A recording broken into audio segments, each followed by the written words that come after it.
Oh, hey, it's Ursula here. Hey, you caught me today. I'm gonna try and do a little bit of solar dyeing. Step one is to make sure that there are no clouds. There are no clouds.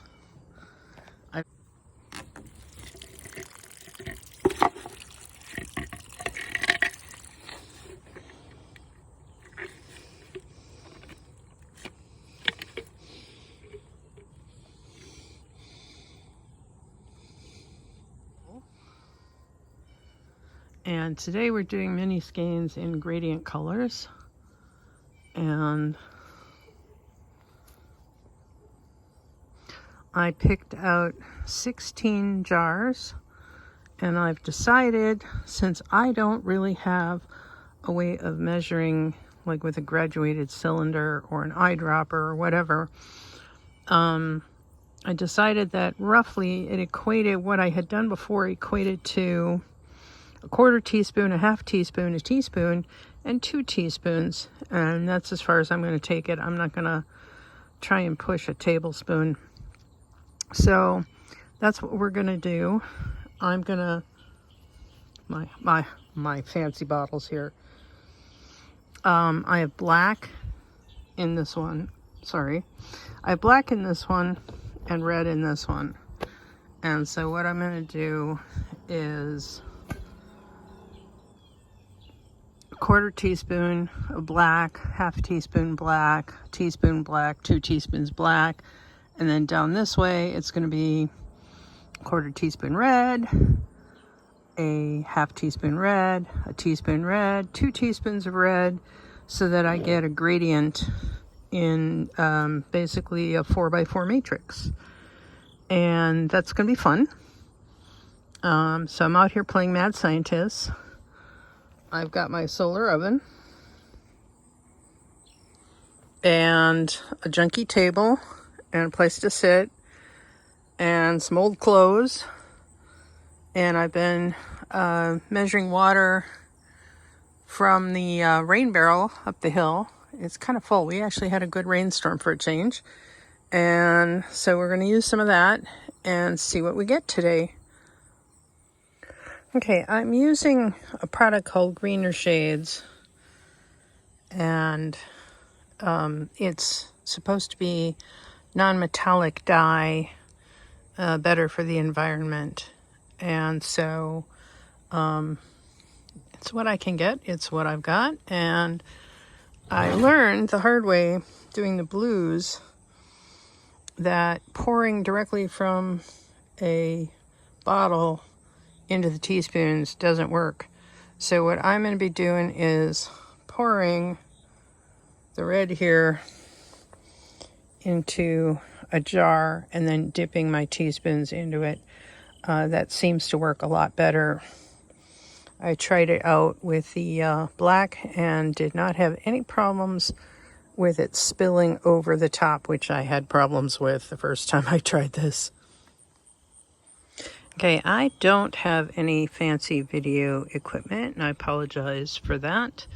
I'm just me with an iPhone and no real editing tools, nothing like that. So this is what I've got. And you can't tell anything. So the next thing we're going to do is we're going to put the yarn in, and then we're going to add vinegar to each one. So we'll see how that turns out, because then they'll go into the solar oven and sit here for quite some time. So at this point, I'm going to get messy, and we'll see what the results are shortly. You know, one of the things I'm finding is the black is more purple. This is interesting to me. I think I'd rather have the purple than some of the really icky grays that I get out of my linen dyes. So this is fascinating. Chemistry is fascinating. I'm going to get these jarred up, and we've added the vinegar. Now they're going into the solar oven. And because I have all kinds of uneven jars, the taller jars have to go in the back, and hopefully we can still get the lid on.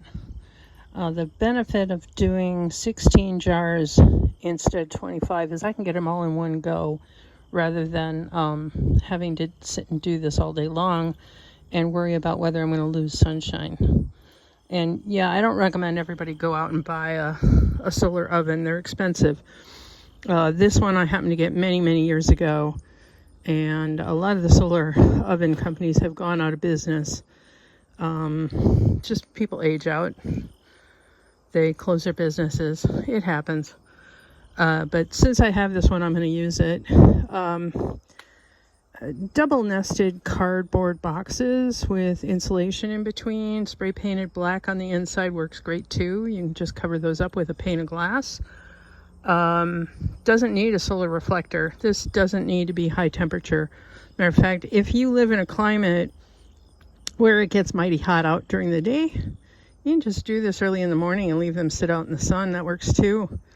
I've had real good luck with that on hot summer days. Unfortunately, today is not a hot day. The low last night was 43, so it's a bit nippy out right now. But that's going to change, like the weather always does.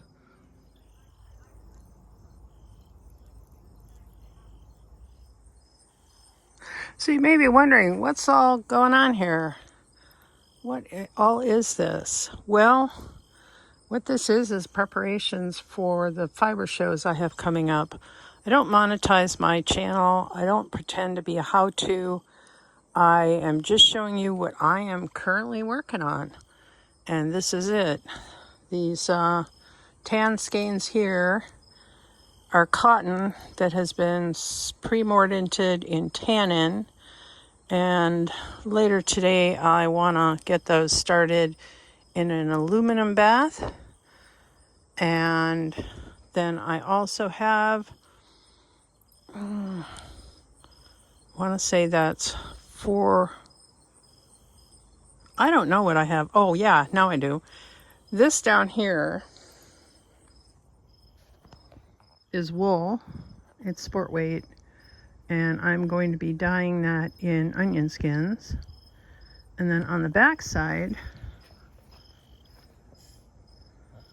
is a sock yarn with nylon in it, and any leftover dye bath that I have, one of those will be going into.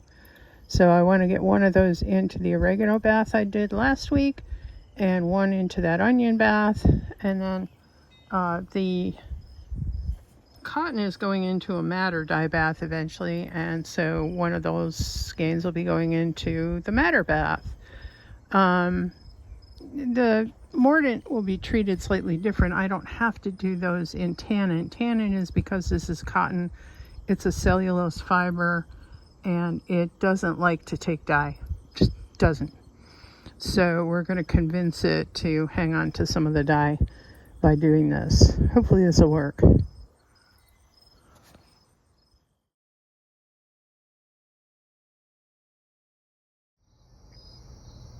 Okay, the skeins have been washed. They're dry. The sun is going down. I'm going to get these guys inside and get them skeined up and labeled. I think I had one mishap, and that would be this skein right here. I think I only put the black in it. I don't think I got the red in it at all. So that one is obviously not in order. So number 10 is what it is, and I'm not going to go back and fix it. Just going to label it, and next time we'll do better. So tomorrow we'll take a look at some of the other ones. That is a sock yarn in onion skins, and this one was solar dyed. And that is oregano. It's a deep, dark, khaki gray. I'll pull it out tomorrow. You'll see it on the next video. There's a lot more to do yet. Take care, everyone.